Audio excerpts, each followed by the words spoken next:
Oh, it's a lab. We're like, where's the cat? Where's the cat? It's a frog. Oh, it's a frog? Yeah, come on, man. Cat frog? Maybe it presents as a cat. All right, well, welcome back.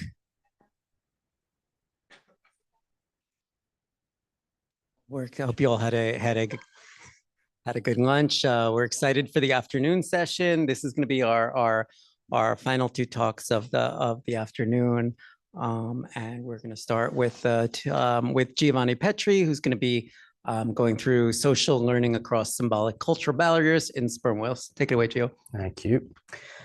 So, good afternoon, everybody. Thank you for coming back. I know, the first talk in the afternoon is dangerous, especially considering the size of the sandwiches we had for lunch. So I might fall asleep myself. I hope it doesn't happen. And I know that everybody's very excited about the mystery talk of Michael's later. So I'm gonna try and keep this as brief as we can, as I can. Sorry, that was a royal, kingly plural. So one thing that I noticed, this is actually my very first Decoding Communication Nonhuman Species III workshop.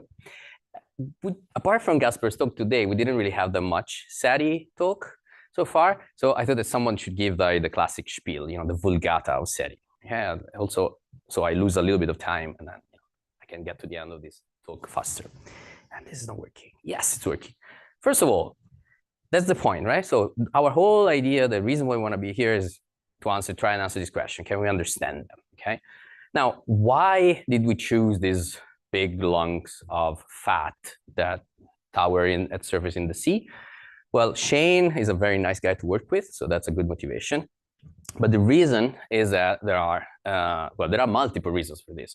First of all, these are mostly some of the most alien things you can really think about. Okay, these are animals that came out of the water, got on land, became mammals, decided that the land wasn't really good for them, and then basically came back into the water. And then about 30 million years ago, and the biologists correct me here, they actually spread, they branched, and then we end up with the ways that we know together, and especially the very smart ones down here. Is this kind of point? Yes. Okay. Now, so this is one reason. They're like, we are aliens, and so they're the alienest thing we can actually think about, and that we might want to talk to. The reason why we think we can talk to them is because, well, they have a very large brain. I mean, I forgot to remove mammalian. I mean, they're the biggest brain on Earth right now. From the neuroscience point of view, the neurons are pretty large, and probably their axons are very slow, so they probably are not super smart compared to us, at least by the measurements of how fast and how many neurons you have. But they're still very large, and they have very complex societies and complex communication patterns and also we expect them to have some sort of cultural transmission. And one of the examples that actually got me hooked on this comes back to the 18th century. So they were about 1 million and a bit before we started hunting them. They're about 300,000 right now. And if you actually go back and you look at the diaries, it's pretty cool, right? Because it's like archaeological biology or something like that. There should be a name of that. And you look at the logs of the whalers, turns out that the first time, the first waves of whalers were pretty good at hunting them, okay? And it was very easy. And the reason was, at least reportedly, was that basically these animals would just put in assume a circular formation at the surface, protecting the vulnerable animals in the center. So basically, you just go there and sort of harpoon them and wait for them to die. Okay. Now, second wave of whalers found it a lot harder to hunt the same number of animals. Third wave, even harder and harder and harder. Okay. Now the question becomes, why is that? Is it because we have killed the vulnerable ones, and so the other ones are harder to kill? Is it because the first wave of whales were really good and the second ones were kind of crappy, and so they couldn't really hunt as well? Or was it because they started basically warning each other of them, of this new predator that appeared in their environment? And actually, recent work has showed that this third one, the fact that there was some sort of communication between pods, is the hypothesis that is supported best by the data. And if you look at actually how knowledge spread, so actually you can actually look at how hard it became to kill these animals by, in terms of how many successful hits as a fraction of the sighting, in time from, after the first sighting of humans in a certain area. Okay, so this would give you a little bit, it's evidence, a very, very, very indirect evidence, based on, Captain logbooks, that, there was communication there. Now, there is something else that is, highlights them as alien animals to us and makes them very interesting, is that they live in a different world, okay? So the variability, we have heard this, across, over the last 2 days, but the variability of the world that they experience is very large. So you go from the surface where there is light, very little pressure, to down, over there. And now here I'm using some of the videos that these are like against standard SETI mechanism, to show you exactly how you should imagine living this kind of life. So you basically turn yourself into like a sonic cannon as you're going down. You create these very loud echolocation clicks that are extremely collimated. And these are the ones that allow you, as you're going down into this dark abyss, to sort of create a soundscape that allows you to hunt, or at least to have an idea what's going on. The sounds, we heard a lot about that. These words, get created by bouncing clicks through the head. They get expelled, collimated in front. They come back and they're absorbed through the lower jaw. Mostly, that's what we believe. And then they're created to, they're basically reconstructed in order to do exactly this kind of thing. Okay. Part of the idea is that we can actually, we know that these animals are very loud. One of the ideas is that, they use this kind of like extremely powerful vocalization and collimated to stun prey. We don't really know whether that is completely true, but definitely they increase the size, the frequency of these echolocation clicks as they get closer to the prey. Okay, and then they come up, and then that's what you see. Now, this is most of their life. The other, 10-20% of their life they spend it at the surface. Okay, and they chat. Okay, they basically hang out, and the hanging out has done, and we heard about codas, but something that I don't think we have really said is that codas are very different in nature as types of vocalizations. Where the echolocation clicks are they're basically a torchlight in the dark. Codas are broadband, and they are, you're basically blasting around, and this is a video that you've seen. I think Gasper showed the same video this morning, and he didn't mention that. I think this is some of our videos. This is drone video aligned with microphone, hydrophone tracks in the water, and the sounds you're hearing is basically these guys hanging out. And if you can probably see somewhere that is also one of the tags, early version of the tags over there. Okay.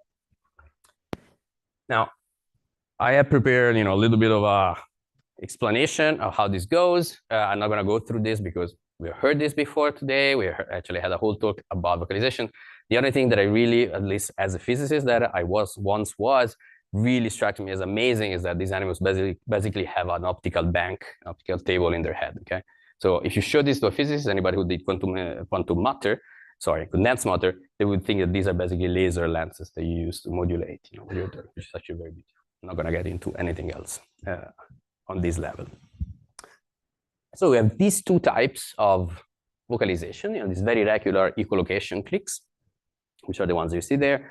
And then these codas, which are the typical way in which I've always thought about whale communication. And they're the pattern in various ways. And you can see there are multiple rhythms. And one of the things that I love is that you go in sort of oldish, but not even that old papers, and you end up looking at plots that look like this. These plots look like they've been made in, I don't know, 1995 with one of those like old printers, really that is like 2020. I don't want to, say anything more, but this is very surprising with respect to what actually we can do now. Why am I showing you this? Because then the question becomes, okay, we have some of this data, we are thinking about this problem, so then the question becomes, what can we do, okay, with the data that reasonably we can have, okay? So the answer, at least so far, has been we can look for structure, okay? And to explain what I mean by structure is I need to introduce a little bit of extra language. So you can imagine having like a waveform of this type. We're calling ICI, so interclick interval, the time between two different clicks, one after the other. And then, of course, as I said, there are multiple, repeatable patterns that have been more or less identified as standard, at least classically identified as standard types of patterns within the literature. Okay, and those are called coda types. Now, the existence or the role of these coda types is getting progressively more, put progressively more in doubt. For example, recent work by Patricia and also the MIT team here shows that, for example, if you look at not just a single coda, but the sequences of codas, you end up finding extra structure. For example, you end up finding that the same coda type, multiple codas in a row, they can actually stretch in time. we can actually have different changes in time as you go in. So it can accelerate, decelerate, and so on, okay? And the interesting bit here, so why is this interesting? Because it means that you can actually change the role, how you modulate your coders on different axes. And then, of course, then you can actually try and use this thing so these different features as an alphabet. Say, okay, I can actually move all this along these all different nodes. Okay? So this is one structure, one type of structure, which is at the level of sequences of coders in here. Now, there is another type of structure, which is using some of the notions that we have, some of the ideas that we know about what coders are. For example, we know that some coders are basically client favorite. Okay? They're going to be called identity coders or ID coders. And why do we call them identity coders? Well, because every social unit has some of these coder types that they use a lot. For example, here you see data from the Pacific. Each of these columns is a recording of a set of coders. And they have been classified. They've been basically, you're counting, this is a frequency distribution. You're counting how many of a certain coder type you have heard in this recording and so on, okay? And what you see is that some of these clans, so some of these groups have like very large, basically there are some coder types that are extremely more represented than others, okay? And this is what we call coder types. And actually, if you cluster on this, on these vectors, you end up with clans, which you can associate a sort of a vocal repertoire, a vocal, well, I'm not going to say style, a vocal repertoire coherence, okay? The other thing that you should notice here, and again, this is why am I showing you this, is because this is something that is about at the group, it's defined at this level of the repertoire, at the set of coders, rather than just at the sequence level. The other thing you can notice is that, okay, we are using a lot of these identity coders, so they are here, and they usually account for about 30 to 40%, in some cases a bit more for each repertoire. But then there is a lot of other coders that we don't really know what they do, and they're called non-identity coders, in the same way that the non-identity signature whistles were called because we don't really know what they are doing, okay? But they are there, and there are a lot. Now, why is this interesting? Well, because the moment you start putting in a little bit of extra information, this is just structure, okay? This is just looking at, listening to the sounds that you have, classifying, then you can actually put a little bit of geometry in there, okay? So this is a data set that comes from the Pacific, as I told you. We can classify, you can cluster these repertoires in different vocally uniform clans from the point of view of repertoire. And then you can put them on a map if you have this information, okay? And in a sense, this information, this spatial information, is the simplest, if you want, behavioral trait that you can have, you can think of. And you end up with something that looks like this. Now, for the people who have not read the paper, how many people have read this paper? Good. For the people who have not read the paper, what do you notice? Look at the colors. That's a spoiler. There are colors all over the map, which actually means that the clans are not spatially localized. So there are multiple repertoires belonging to, well, we don't know whether it was one animal or multiple animals. We know that we recorded there. But you can have red here, and red down here. Okay. And then there are also some spaces and parts of the world in which you have a bunch of different clans all on top of each other. Okay. Now this starts becoming beautiful and interesting, right? Because it means that these clans can span thousands of kilometers. And actually, you can do a bit more and actually show that these identity codes that we're using, because the classification is mostly based on these identity codes, has a very beautiful property. First of all, if you take two recordings belonging to the same clan that are far in space, are a certain density in space, they will have a certain similarity. And then you can actually look at all the pairs of recordings belonging to the same clans at different distances, and then you see whether the similarity stays constant, goes down, goes up, and so on. Okay? And what you find is that the similarity between repertoires of recordings of animals, let's say, of groups of animals that belong to the same clan, goes down with space. Okay?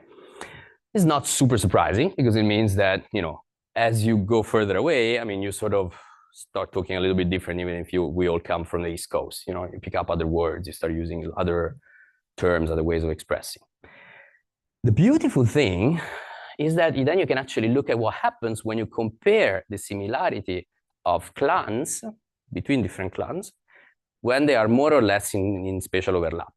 Okay, so if you have if you have multiple clans in the same space, you can actually say, well, what is the similarity between them? And what you find is that as you increase the spatial overlap between clans, the similarity between the ID codas repertoire of different clans goes down, okay? Which actually means, turning the argument around, is that the closer you are, the more differently you speak. The more different the vocal repertoire that you use is, okay? Notice one more thing, that it doesn't happen for non-ID codas, okay? So for the codas that we think are used, at least mostly, as markers of your clan identity, of your social membership, you have this effect. You don't have it for the non-ID, which actually we interpret, well, actually was interpreted, this is not our work, is Taylor Hersh, Shane, and a bunch of other people, is interpreted as a symbolic use of the codas to delineate social groups, okay? So it's like, I am in a certain place, and I try to basically stress the way I speak to differentiate myself from others if there are people coming from another place there, but that are using a different language, okay? Up to here, I've spoken about codas, either sequences of codas or of sets of codas, sets of codas with probabilities put on top. Now, there is another level, which is what happens inside codas, okay? And another way of saying is that we can actually look at how codas are put together, okay? And so our unit in this case is gonna move from whole codas or parts of codas to clicks, okay? How do we look at this? Well, and here I'm gonna get a little bit technical for a little bit of time, so please bear with me. We're gonna do something similar to what you heard from Chiara at the beginning of yesterday. So we're gonna symbolize our data. So instead, we have our interclick times with some, some different, continuous amounts of times. We're gonna choose some resolution, and we're gonna decide that everything, say, below 0.3 is one symbol A. Everything above between 0.3 and 0.5, it's B, and so on. Okay, so basically, you start from something continuous like this, and you go to a sequence of symbols of this type. Okay, just a very simple tokenization. For the people who are gonna ask later, yes, we can check and we can choose in an optimal way the resolution of this. Okay, we actually check in a way that makes sense. And then the question becomes, can we predict the next ICI? Why? Because we would like to show that there is some structure and we can actually capture it. Okay. If you do it this way, the classical, the first approach would be to think about a Markov chain. So you can do this, in terms of what is the probability that given a certain amount of memory that you look in the back, if you look only one step, it's a classic Markov chain. If you look two steps in the back, it's like a second order Markov chain and so on. You can actually measure what is the probability that you actually get it right. And the thing that you see here, this is as a function of the memory. It's not actually, I cut it out. What you see is that the transition probabilities you see, they have a transition around here, around 2 or 3. And actually, it's a lot clearer when you actually look at the variance of the transition probability from one symbol to the next symbol. And you see that there is a peak around 2 or 2, 3, 4. Now, again, if you're a physicist and you look at this, you call this a second order phase transition because there is a transition here, there is a susceptibility exploding and so on. We don't care about this. The interesting thing is you can actually try and select what is the best model. For example, using any Bayesian criterion you want. In this case, it was the Erich. And what you see is that you have this minimum around 3. Then it grows a little bit around 4 steps, around 2. So, but it's not particularly strong. Okay, so this is telling you that to predict the next click, sometimes it's enough to know the intertype for the previous 2. Sometimes you need 3. Most of the time you need 3, and so on and on and on. Okay, so the question becomes: can we actually do a little bit better than this? Can we do something a bit more refined? And can we actually see whether we find memory blocks inside the structure that or at least levels of memories that would allow us to define some notion of blocks under subcoda blocks? How do you do that? Well, the way you do this is by looking at all the possible ways in which you can do these transitions, right? So what I said is that, for example, you start from one symbol, and then you can look at, okay, what if there is another symbol? I go from A to AB, BA in this case, and then you actually measure, well, what is the probability? What is the divergence of the probability that I have to, if I use the prediction given by keeping the whole memory of 2 steps, or I just use this 1 step twice, okay? And then you can go on and on and on. You can increase the memory, you can play this game. And the problem here, I mean, it's clear, right? The problem is that you have all the possible other symbols that way. So what happens is you end up with this huge, enormous, ginormous graph of all the possible transition with some probabilities there. And the problem is that you can actually solve this because it takes a little bit of time, but you end up with something by trimming all the different branches in something that looks like this. And we call this is a variable length Markov chain. Technically, we call it a subcoded tree because it's a way that allows it's a little model that allows us to build build codas from this tree. And what you see is that you basically start here, and then you emit the first element, the first symbol. Then from there, you with some probability you emit the second one and the third one, and so on. Okay. Now, why is this interesting? This is interesting because it's not just a very fancy Markov model, but it's also something we can actually compare. So we can actually build a distance between two different of these subcoded trees that we have fit to different repertoires or to different groups of repertoires, or if you bunch them together. Now, even before doing that, I actually spoiled my own thunder. You can measure a little bit of complexity. You know, for example, this guy here looks a little bit more complex than this other guy here because you have more structure on one side and so the other one is more simple, and so on. You can actually make this kind of argument to look at how deep they are and so forth. And something that, I mean, we have not really done, this is not a real result, but it's like what an aspiration of a result. And it's actually what we're talking with Chiara and other people, for example, talking about birds, is that you can actually say, well, suppose that you have data from many different animals, okay? And you can do this, and you can do this tokenization in a controlled way for every animal. You can end up with something that looks like this, okay? Now, this is something that we did. Again, I don't take any credit for this in a sense that, no, okay, it's an illustration. So these were books, text, and actually the ones with the highest path length, the highest depth were basically Joyce. So this one here were children's book. We have some whales. We also took some primate data of science. We also have some fish data here, and that somewhere there are little mushrooms. These little skulls are actually mushrooms. Again, don't take this too serious. This was more to show up, to prove your point. But for example, the data that we use as signals for mushrooms, in this case fungi, where electrical signals have been measured in these like Martian networks. If you actually talk to the fungi people and you point to the paper where you took the data, they laugh at you. Okay, so that's why I'm saying this is not a result in a sense that this is what it should look like, but this is an aspiration. This is the kind of thing it would be awesome to be able to do. Why? Because imagine that you could relate something like this to the complexity of the environment, to the brain size, to the body mass, and have some sort of allometric scaling of this kind of things, okay? Now, going back to the previous point, on top of this, you can actually measure direct distances if you have these two of these subcoded trees, okay? Whoa, why? Again, talk to me if you're interested in details. It's very boring. It's not hard, it's just complicated, right? But the whole point is that you have to imagine that each of these nodes is really equipped with a probability distribution. So you have to find a mapping between all the probability distributions between all the nodes in the two sides, okay? And this actually ends up with a distance that is directed. You can, using some tricks, symmetrize it and do clustering and so on, okay? But trust me, I can tell you a distance between this guy and this other guy. The details I can show you later because they're not really that interesting. Now, what do we get if we do this game on the data that I showed you earlier? Well, first, as if you want sanity check, we looked not at the data I showed you from the Pacific, but at the legacy Dominica data that we had. Why?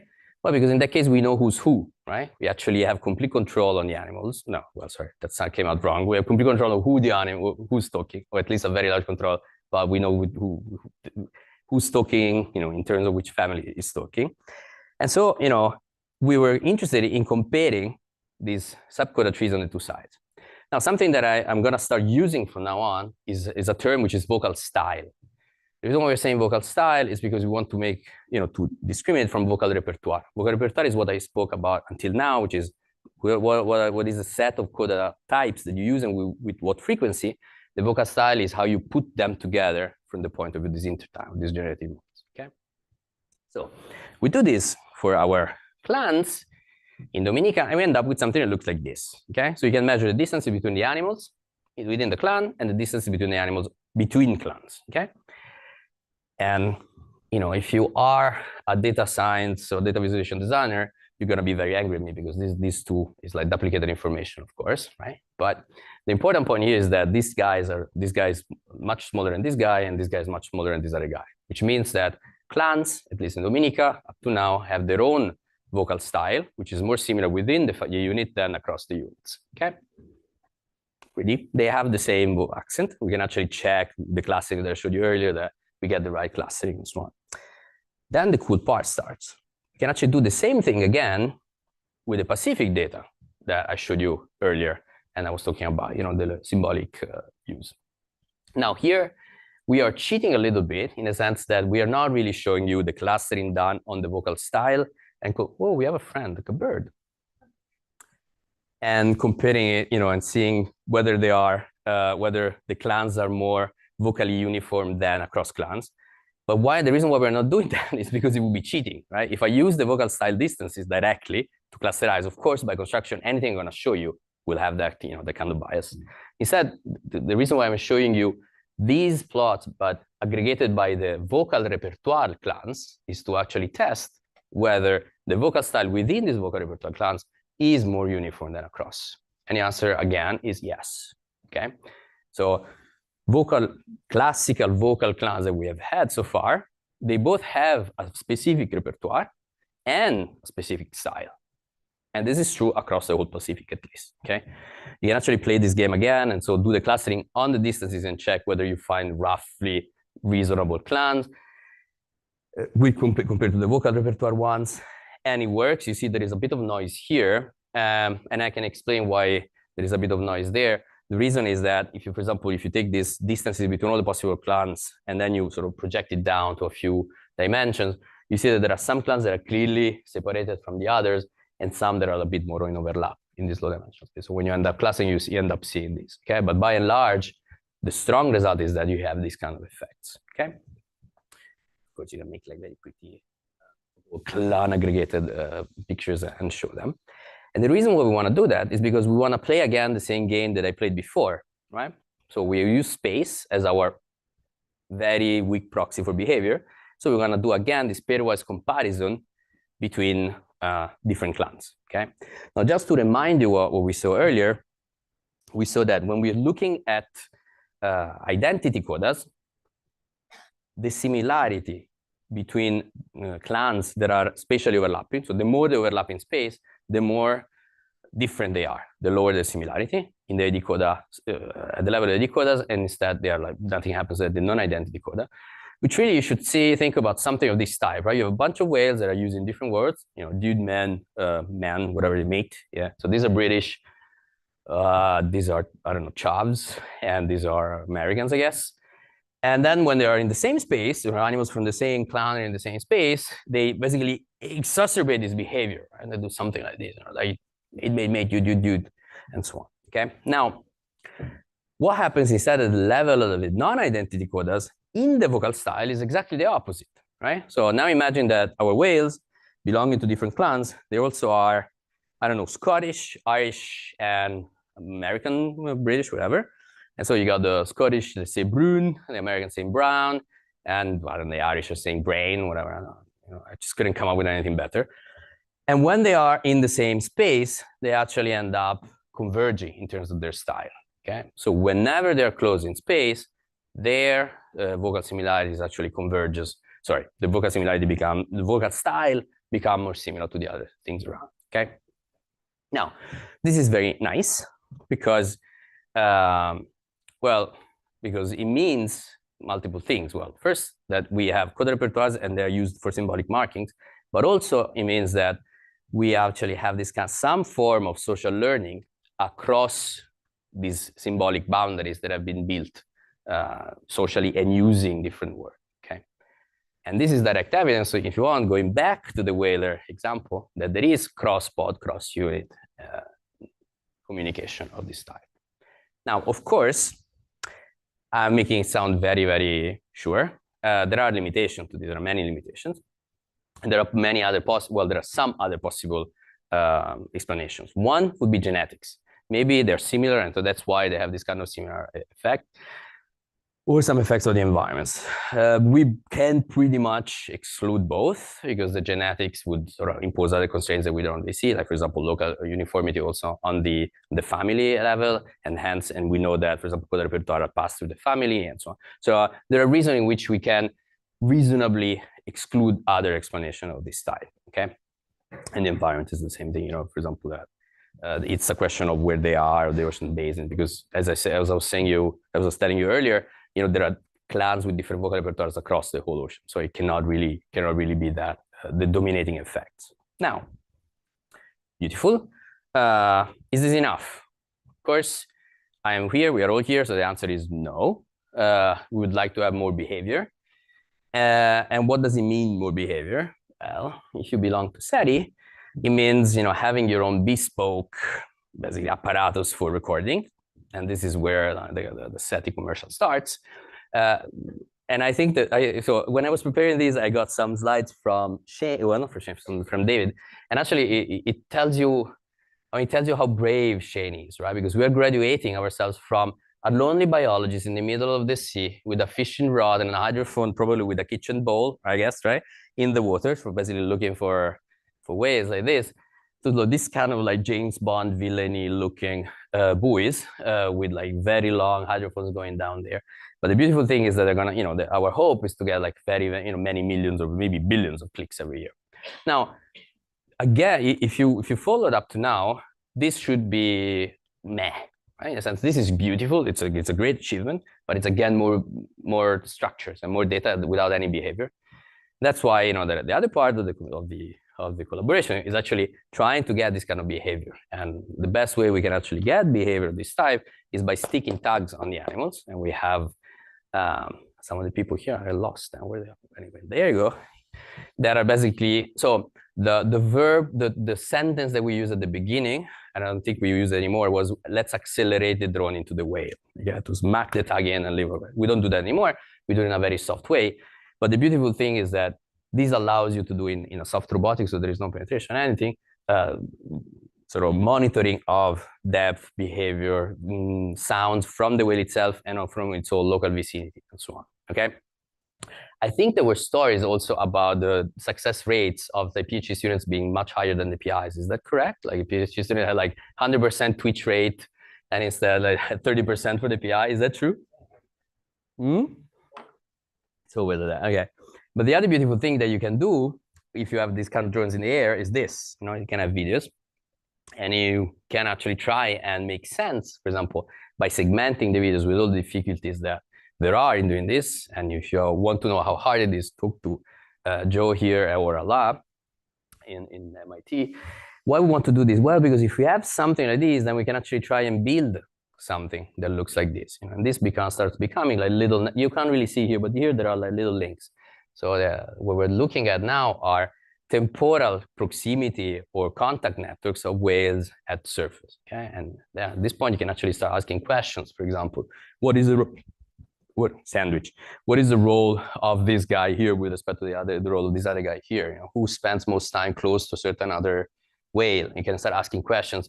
Is the association network you see here related to the kinship network or not? How does it change in time and so on and on and on? So this is actually where here, between here and here, you start having a lot of behavior that can actually then link to the data up to here to make sense of what we're doing.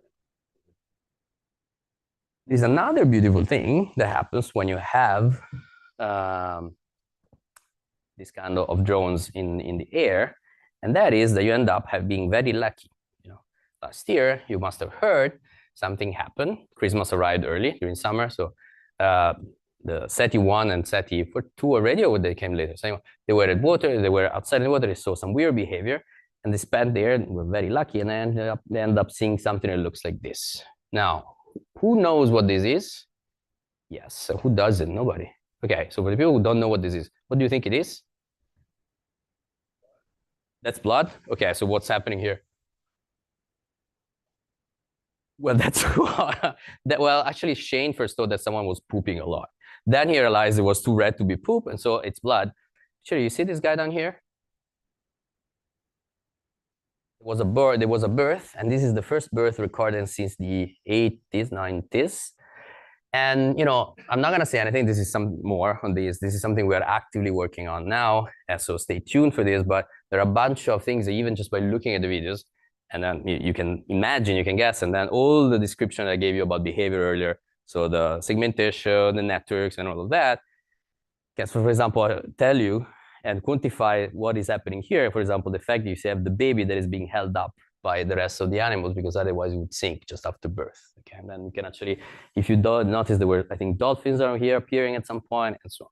Okay, yeah, those were pyroids. Okay, yeah, sorry, yeah, because they have later. They were very quick, and I'm a physicist again. I'm still learning. Now, with that, thank you for your attention, and I'd like to leave you with the people that contributed the part of the Coda style work mostly, and with like a quote from our scientific father. Thank you.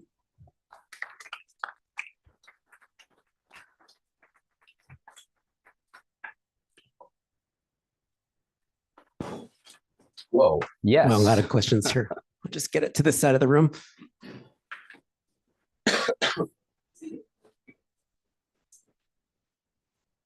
Great talk. Very, very interesting. I guess I have a question about the way in which you end up symbolizing these codas, right? So you were using interclick interval. Is that the case? Yes. Right. So yeah, I was just wondering. So we just saw a talk this morning that was basically arguing that there is likely further information that is encoded in these codas that actually is there when as soon as you remove the ICE, then there might be more information being conveyed there. So I was just wondering if you think it would be interesting and how you would enrich these networks that you're building. Yes, it's with, interesting. Yeah, further information and how. Yes, it's interesting. All of the things I mentioned are interesting. It could be added. For example, even some of the work that Petri has done and the things that Gasper was mentioning today, I discovered them today myself. So I didn't know about that. Definitely. So there are multiple ways in which you can do this. One way would be to make those symbols more complex. You can add spectra power, you can add vowel role, and so on. So that would be the easiest thing that you could do. And again, I discovered that this morning, so I didn't really think deeply about that, but definitely it's something that can be put in here and it should be taken into account. It's just that we didn't do it. In a sense, if you want, the fact that you have this kind of effects without that information, that information is important, but it probably is important for something else. Yeah. So that again might be one way of getting at functional roles of the different parts of the vocalization.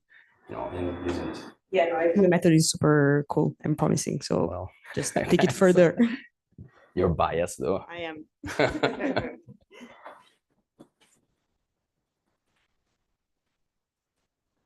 I'm wanting to make sure I understand.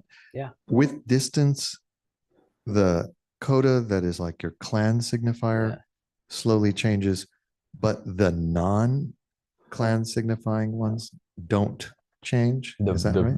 The similarity in the repertoires. Yes, the frequency, the relative frequencies of the coda types that they use, it does. So the way we understand it, I mean, the way at least I understand it, and I don't want to talk for the rest of the collaborations, let's put it that way, is that as you get closer, you need to sort of use more. You say, if you're from East Coast or West Coast, you're gonna say East Coast all the time more, because you really want to make sure that it's clear that you belong to this social unit. Okay, as you become closer. For the rest of the codas, which at least in my head, contributes to the idea that they have a more social or communicative role, nothing changes, right? Because the moment you establish that you belong to a certain group, you just talk normally about the rest. Okay. So that's for the repertoire. For the style instead, for how they put them together, these animals are in proximity, so or at least they can be in proximity, and then they hear each other. So we don't really know whether they meet very much, like physically, very, very, very close. But we do know that they can very likely hear each other, and so this is probably what's going on. So they overhear each other. An interesting test would be to see whether, now that we have ideas about, for example, the active space of codas, whether that actually can give us a prediction of how the original work about spreading on the knowledge about whalers, how fast should have that spread? Can we actually measure that? Given that, so this would be something. Thank you.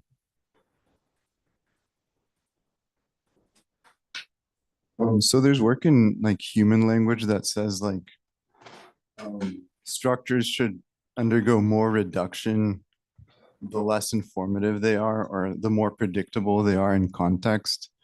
So are your findings consistent with that? Or it's like something that is less predictable in context or in a noisy channel should have more effort or prototypicality? I don't know. I don't know in a sense that we don't have context we didn't put context in this data because we didn't have it. The main result, I mean, to have this kind of result, we needed space. Okay, and so we don't have this kind of fine-grained information about the Pacific data set.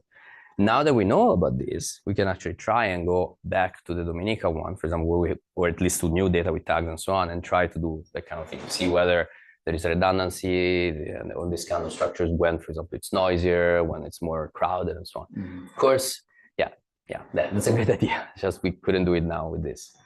Thank you.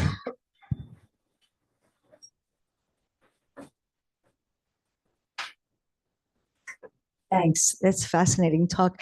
I had a couple of questions. So I just want to make sure I'm understanding something. So when they're coming close, when they're coming together, they're sharing certain repertoire, certain repertoire more so? Is that what you're saying? In terms of repertoires, in terms of, okay, let me say it in a way that is not appropriate, but let's say the words they use, there are some set of words they use to identify the clan, and they use them a lot more when they are sympatric, when they are in close proximity. And the interpretation we give is that that's what they need. Well, that's actually not my work. This is Taylor's work. That the interpretation is that you need to use this kind of reinforcement of your social boundaries. And in this sense, you're using the symbolic value ID coders to do that, to differentiate yourself from the other clan. And that's the cute part is that you only see this for the identity code repertoires, and you don't see it for the identity code. You don't see that one. Okay, I just wanted to check. So if they have their own codas, two groups, they come together. They're producing their own codas more when they're together. Yes. But is there a shared set of? There are some sharing. There is some sharing, and also you have to understand that the measurement is done with respect. For example, group A and group B, they might have groups of animals that are at very large distances or very close distances. And so you're actually looking at this effect. How similar are here A and B when they're 1,000 kilometers away and when they're like 10 kilometers away. See? Okay, gotcha. And the other question I had is that when you use the term symbolize, I know we've been using it a lot. Is there? Yeah, I'm just asking. I'm also a linguist, and I'm just wondering. Usually we talk a lot about categorization of things. Could you just talk about why you've chosen to use symbolize? I should have said tokenize. I'm sorry. No, this is actually something that came up. This is something that came up also in review. So we don't think when we transform this sequence of intertimes or continuous intertimes in symbols, in tokens, we are just doing this in a way that such that we can then have a discrete representation of them. We're not thinking about them as symbols as we discussed today. Thank you for clarifying. So I don't know. It's my bad. It's my bias. No, it's fine. I just wanted to clarify. But we can decide how to do this transformation in a way that is principled. I mean, I'm not going to show you, but I can show you later. It's like just a technical model selection bit. Yeah, I just want to mention something. So Luis Baptista, who's no longer with us, did some beautiful work years ago. He was curator of birds and mammals at Cal Academy, and he studied white-crowned sparrows. They were 4 different groups: north, south, east, and west. And I remember him talking about they all had their own dialects. And then when the north guys would go into the east group, they would converge. And I think this makes complete sense, honestly. I mean, if you think about from a point of view of reinforcement learning, like in neuroscience, not even in artificial networks, you're exposed to an input that is similar, so you drift toward that. Typically. But also, you're saying they retain their own clan sounds, which is I'm separate, but I'm with you too. I share. It's I think the interpretation that makes more sense is that you have evolutionary pressure on maintaining your identity code as strong as they can. While the other ones, since they are used for communication and you actually get information from other parts, they drift. They're allowed to drift. Thank you. Shane's gonna set me straight. You know that well. I said, yeah, okay. Well, thank you, Gio. One thing also, I really appreciate you making the kind of giving the broad overview of CETI, and also just for a point to the people in the workshop to kind of call attention. I think we all sort of know each other now, but the Sharma et al. Pratusha is here in the corner if you wanted to talk more about that Nature Communications 2024 paper. And for also thank you for shouting out to the engineering group. So Rob Wood sitting in the front over here, as well as Daniel Voigt, and then Joseph in the back there involved in making some of the hardware So if anyone here had more kind of talk about the pieces of the hardware, feel free to reach out to them. Thank you very much, Giovanni. Appreciate it. Thank you.